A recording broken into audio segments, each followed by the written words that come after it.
Sa dulo ng isang tahimik na baryo sa probinsya, may isang lumang bahay na kahoy.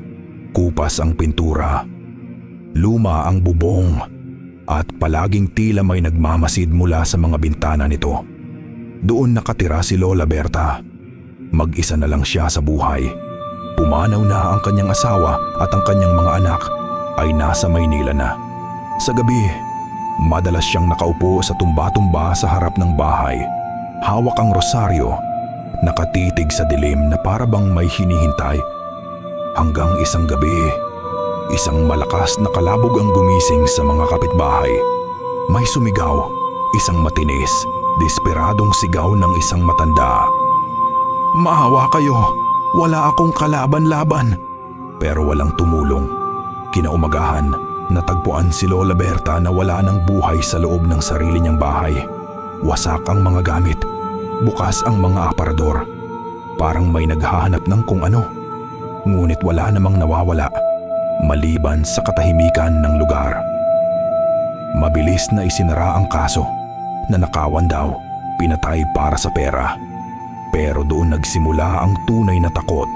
Unang gabi matapos ilibing si Lola Berta, may nakarinig ng tumba-tumba sa harap ng bahay. Pero wala namang tao roon. Sumunod na gabi, may batang nakakita raw ng matandang nakatayo sa bintana.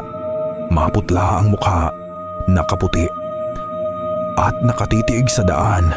Hindi raw ito gumagalaw hanggang sa napansin ng mga tao. Lahat ng huling dumaan sa tapat ng bahay tuwing 2:00 ng madaling araw ay nagkakasakit. Mataas ang lagnat, nilalagnat habang paulit-ulit na sinasabi, "Hindi ako lumaban. Bakit nila ako sinaktan?" Isang gabi, may isang lalaking lasing na naglakas loob pumasok sa bahay. Pinagtawanan niya ang mga kwento. Sabi niya, "Walang multo, mga kwento lang yan." Pero bandang 2:00, narinig ng buong baryo ang kanyang sigaw. Mas malakas pa kaysa sa sigaw ni Lola Berta noong gabing pinatay siya. Nang puntahan siya ng mga tao kinaumagahan, natagpuan siyang wala ng buhay. Dilat ang mata, nakatingin sa kisame. Parang may nakita siyang hindi kayang ipaliwanag. Sa dingding, may nakasulat gamit ang tila dugo, "Wala akong kalaban-laban."